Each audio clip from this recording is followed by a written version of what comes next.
Selamat sore semuanya, apa kabar? Puji Tuhan ya, hari ini kita sudah sampai pada hari yang kedua Sekolah Injil Liburan. Tema Sekolah Injil Liburan itu apa? Jangan lupa, aku oke. Nah, adik-adik semuanya, mari kita berdoa terlebih dahulu sebelum kita masuk ke Sekolah Injil Liburan pada hari yang kedua ini. Mari kita berdoa. Bapa kami dalam kerajaan surga yang mulia, kami mengucap syukur kepada-Mu ya Tuhan, karena pemeliharaan-Mu yang luar biasa kepada kami. Sehingga pada saat ini atas perkenanan-Mu, sehingga kami boleh masuk kepada hari yang kedua di Sekolah Injil Liburan ini. Tuhan, kami berdoa supaya acara ini berlangsung dengan baik dari awal, pertengahan hingga akhir. Kami berdoa supaya semuanya boleh lancar. Peralatan, sinyal internet, semuanya boleh bagus sehingga kami boleh mengikuti acara Sekolah Injil Liburan ini dengan baik. Kami berdoa untuk setiap pembicara yang menyampaikan materi, kiranya Tuhan berkati, dan biarlah itu semua boleh menjadi berkat bagi kami semua. Bapa dalam kerajaan surga, kami berdoa ya Tuhan supaya Roh Kudus bekerja untuk kami semua Tuhan pada saat ini, supaya pada saat ini kami boleh mendapatkan berkat yang luar biasa, khususnya ketika firman-Mu nanti disampaikan.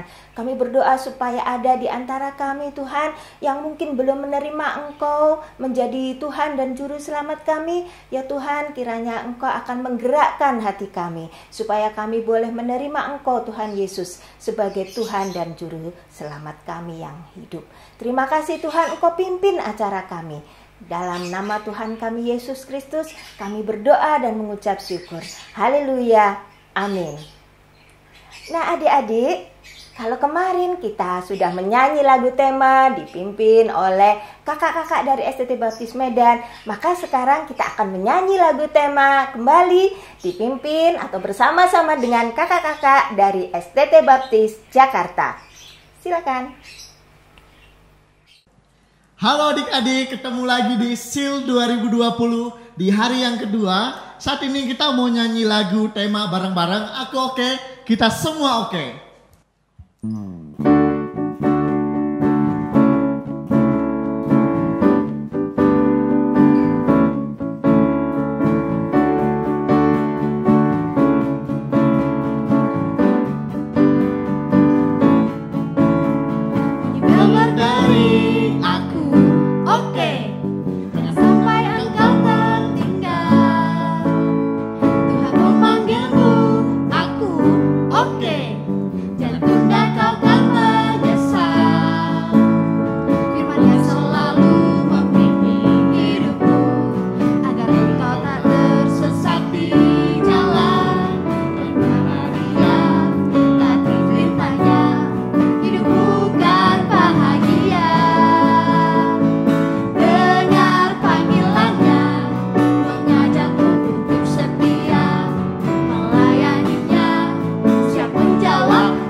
saat ini kita akan membaca janji kitab suci sama-sama ya.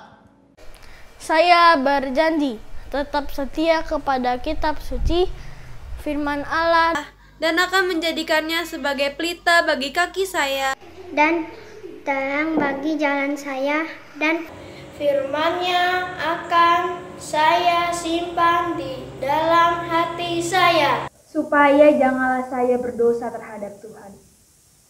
Halo lagi semuanya. Masih sama keluarga asik nih. Mereka juga masih semangat untuk belajar firman Tuhan. Nah, kalau kemarin kan mereka sedang sarapan dan belajar firman Tuhan. Kali ini mereka ngapain ya? Ayolah, ayo. Kita semua mau ketemu sama Papsik, Mamsik, Nada, Maya, Tama, dan Ria lagi. Ayo, yang mau ketemu sama mereka lagi, semua yuk sama-sama bilang, aku oke. Coba ya, 1, 2, 3. Aku oke.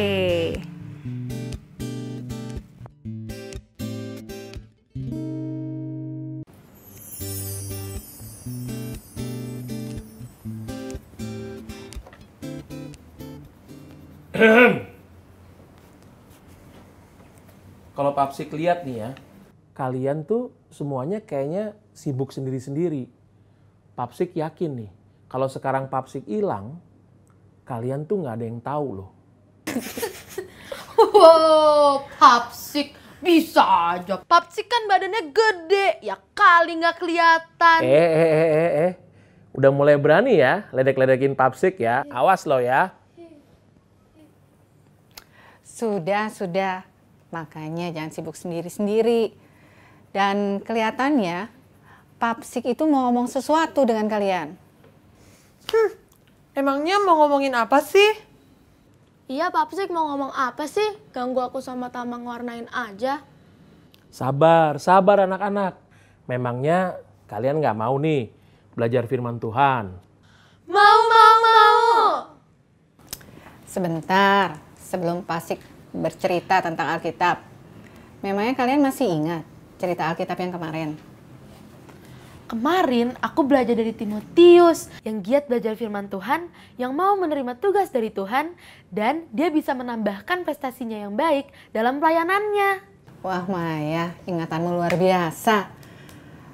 Papsik, kalau kemarin sudah cerita tentang Timotius, hari ini akan cerita tentang tokoh siapa? Oke, Papsik mau tanya nih, ada nggak yang ingat nama Ratu Esther? Aku tahu! Oke, baik. Kalau begitu sekarang semuanya diam ya. Dan kita akan mulai bersama-sama belajar firman Tuhan. Aku oke.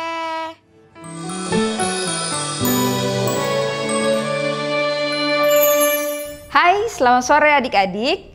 Hari ini adalah hari Sil yang kedua. Kak Yohan akan bercerita dari Alkitab mengenai tokoh Ratu Esther. Ada yang tahu cerita tentang Ratu Esther? Ya, Ratu Esther adalah istri dari Raja Ahasweros dari kerajaan Persia.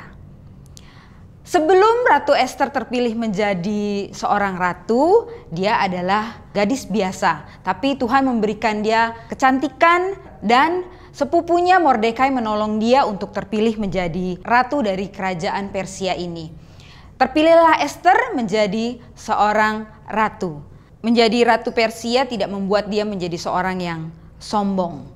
Tapi dia menjadi orang yang sangat baik karena latar belakang dia adalah seorang Yahudi yang sangat taat kepada Tuhan. Pada saat itu di kerajaan Persia ada seorang yang bernama Haman yang sangat tidak menyukai bangsa Yahudi. Dia tidak menyukai ketika bangsa Yahudi harus berdoa kepada Tuhan dan tidak bertunduk kepada raja. Dia melakukan suatu hal yang sangat jahat. Dia merencanakan untuk membinasakan bangsa Yahudi. Rencana jahat ini diketahui oleh Mordekai, sepupu dari Ratu Esther. Dan Mordekai menyampaikan rencana jahat ini kepada Ratu Esther.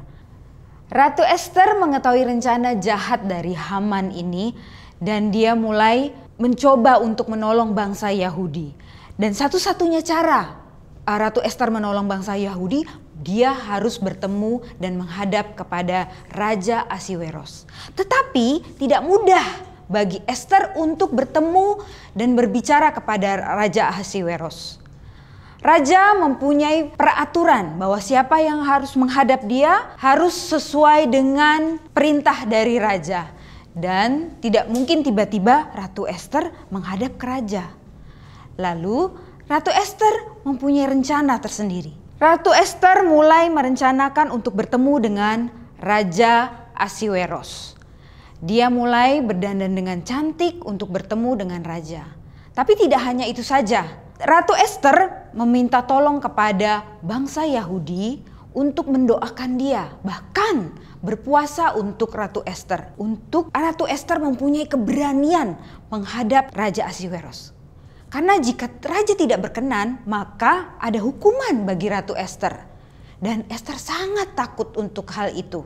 Ketika dia mengetahui bahwa bangsa Yahudi mendoakan dan berpuasa untuk dia, maka timbullah keberanian dari Ratu Ester itu. Dia mulai memberanikan diri untuk menghadap kepada raja. Ketika raja melihat hal itu, karena raja begitu mengasihi Ratu Ester, maka raja berkenan untuk bertemu dengan Ratu Ester. Di sini kita bisa melihat bahwa Tuhan punya rencana kepada Ratu Ester. Raja Ahasweros berkenan untuk bertemu dengan Ratu Ester. Dan raja bertanya kepada Ratu Ester, "Ada apakah engkau, Ratu Ester, mau bertemu dengan aku?" Dan pada kesempatan itu Ratu Ester menyampaikan pesan bahwa dia mengetahui ada salah satu pekerja dari kerajaan Persia yang memiliki rencana jahat untuk membinasakan bangsanya, yaitu bangsa dari Ratu Ester. Dan dia memohon kepada raja untuk tidak mengabulkan rencana jahat dari Haman ini. Raja pun mengabulkan permintaan dari Ratu Ester ini dan menggantikan Haman yang memiliki niat jahat itu dihukum oleh Raja Ahasweros. Karena rencana jahat Haman, maka raja memutuskan untuk menghukum Haman. Menggantikan posisi Haman dalam kerajaan Persia menjadi Mordekai. Mordekai yang menggantikan semua pekerjaan dari Haman. Di sini kita bisa melihat bahwa Tuhan bisa memakai siapapun untuk menjadi penolong bagi sesamanya. Dan Ratu Ester dipilih Tuhan untuk menolong bangsa Yahudi. Selain itu, Ratu Ester adalah orang yang taat. Taat untuk dipakai. Tuhan memakai Ratu Ester sebagai alatnya untuk menolong sesamanya. Adik-adik pun bisa dipakai Tuhan untuk menolong sesamanya. Pada masa ini di mana adik-adik hanya ada berada di rumah, kita bisa menjadi penolong. Adik-adik bisa menjadi penolong yang baik di dalam rumah. Menolong siapa saja, bisa menolong adik, menolong kakak, ayah dan ibu. Itu yang bisa kita lakukan sebagai anak Tuhan yang baik. Nah, kita sudah selesai mengenai pelajaran Ester hari ini, di mana Ester diberikan keberanian, diberikan kemampuan untuk menolong bangsa Yahudi. Kita pun diberikan kemampuan untuk menjadi penolong bagi sesama kita.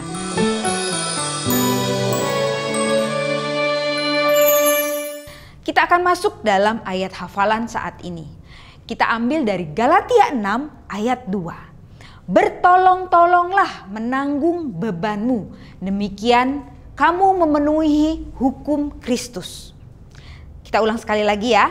Galatia 6 ayat 2. Bertolong-tolonglah menanggung bebanmu, demikian kamu memenuhi hukum Kristus. Sudah hafal? Pasti sudah hafal. Mudah sekali dari Galatia 6 ayat 2.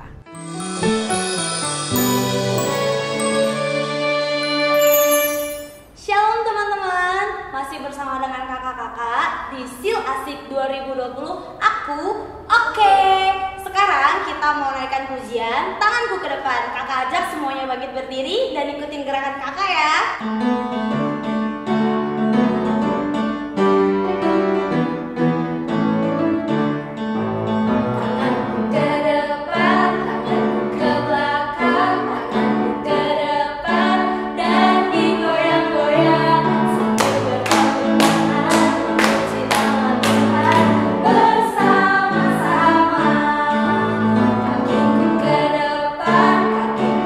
Belakang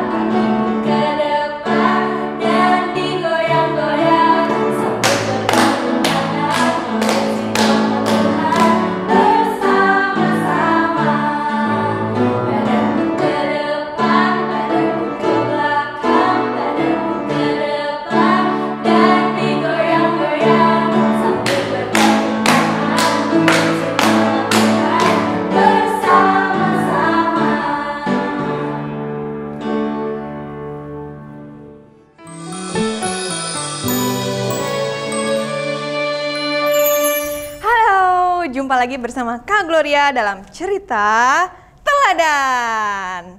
Gimana kabarnya adik-adik semua? Masih semangat untuk mendengarkan cerita teladan? Yang semangat coba katakan, aku oke. Bagus, aku oke. Nah, siapa yang masih ingat cerita kemarin tentang siapa? Betul sekali, tentang Hudson Taylor. Hudson. Nah, terakhir ceritanya sampai mana ya? Ada yang masih ingat nggak? Yap, betul sekali. Hudson menerima Tuhan Yesus sebagai Tuhan dan Juru Selamatnya secara pribadi. Dan dia mempersiapkan dirinya sebaik mungkin untuk menjadi misionaris yang pergi ke China. Bagaimana persiapannya? Yuk kita dengar ceritanya hari ini. Jadi, karena dia ingin pergi ke China, Hudson mencari informasi sebanyak-banyaknya tentang China. Dan akhirnya dia tahu bahwa orang-orang di China banyak yang sakit. Hudson berpikir, bagaimana ya cara menolong orang-orang di China yang sakit? Aku harus belajar ilmu kedokteran supaya bisa mengobati mereka.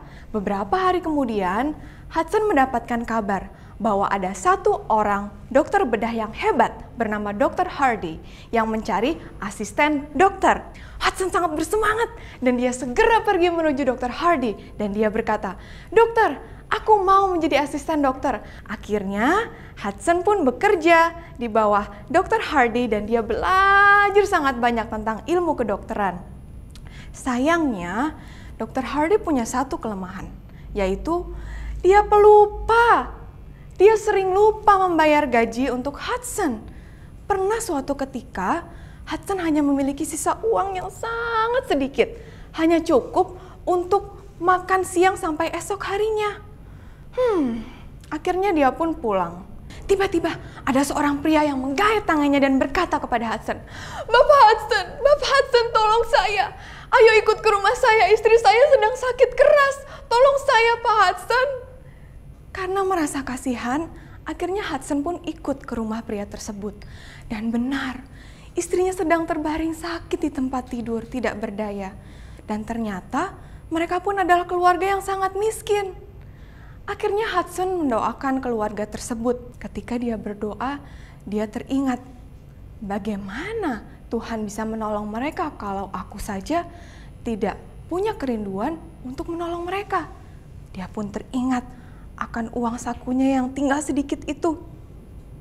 Apakah saya akan memberikan ini kepada pria itu? Diberikan nggak ya? Tapi ternyata Hudson memberikan sisa uangnya yang tinggal terakhir itu untuk pria itu. Tetapi ajaibnya, setelah memberikan uang itu, Hudson tidak merasa sedih sama sekali. Justru dia merasa sangat bersuka cita karena dia bisa menolong orang lain.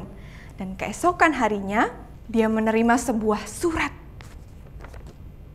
Tapi tidak ada nama pengirimnya. Dia tidak tahu siapa yang mengirimkan. Hanya ditujukan untuk Hudson Taylor. Dia membuka suratnya dan isinya ternyata sepasang sarung tangan dan uang. Dan jumlah uangnya 4 kali lipat dari uang yang dia berikan kepada pria tersebut semalam. Wah, Hudson sangat bersuka cita karena dia tahu Tuhan yang memberikan kecukupan bagi dia. Nah, adik-adik, siapa yang pernah menolong orang lain? Angkat tangannya. Pernah? Menolong siapa? Wah, kalian luar biasa sekali. Kalau kalian suka menolong, berarti kalian seperti Hudson. Dan itu harus diteruskan ya, karena itu adalah hal yang sangat baik. Nah, tapi kok Hudson nggak pergi-pergi ke China ya? Kapan ya dia pergi ke China? Penasaran dengan cerita selanjutnya? Ayo, besok ikuti lagi ya Sil Asik dan akan berjumpa kembali dengan Kak Gloria dalam cerita teladan.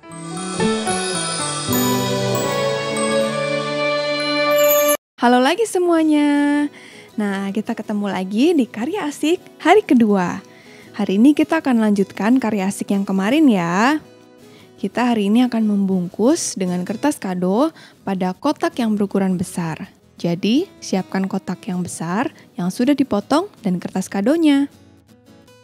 Kemudian, ukur kertas kado sesuai dengan ukuran kotak besar.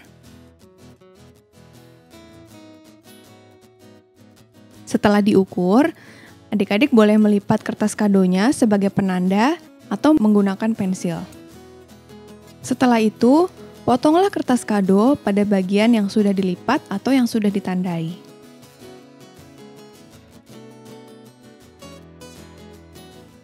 Selanjutnya, beri lem pada seluruh permukaan kotak besar, supaya nanti bisa menempel pada kertas kado.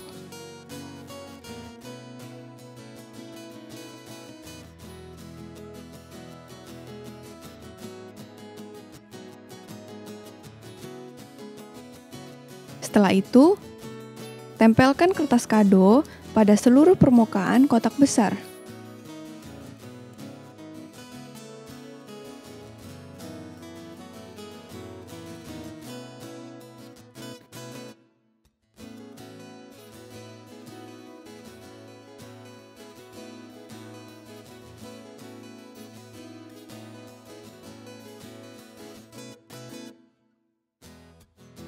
Jika ada sisa kertas kado, adik-adik bisa mengguntingnya.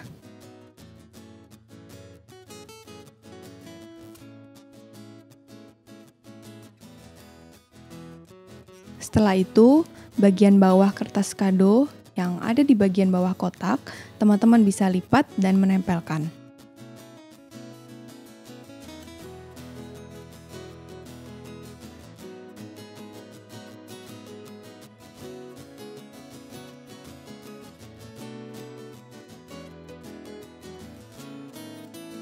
Oke deh, segini dulu ya karya asik hari ini. Sisanya akan kita lanjutkan besok.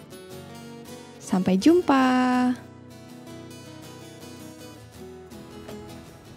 Jadi anak-anak, hari ini kita belajar dari kitab Ester, seorang wanita hebat bernama Ester. Dia berhasil loh menjadi ratu di negeri Persia, dan lebih hebatnya lagi, dia mendengarkan suara Tuhan dan pada akhirnya dipakai Tuhan untuk menolong bangsa Israel terlepas dari tipu muslihat Haman. Oleh sebab itu, mari kita bersama-sama belajar dari tokoh Ester ini untuk mendengarkan suara Tuhan, menjadi orang yang hebat dan menjadi penolong seperti dia. Oke. Ayo kita berdoa ya semua agar kita bisa meneladani sikap Ester yang menjadi penolong untuk bangsa Israel. Mari kita berdoa, yuk lipat tangannya. Tuhan Yesus yang baik, terima kasih untuk cerita teladan yang kami peroleh dari sosok Ratu Ester yang luar biasa, hebat dan menjadi penolong bagi bangsanya. Kami memohon Tuhan agar kami bisa juga menjadi penolong seperti Ester dan menjadi penolong juga bagi sesama kami yang membutuhkan kisah kasih Kristus. Dalam nama Tuhan Yesus kami berdoa. Amin.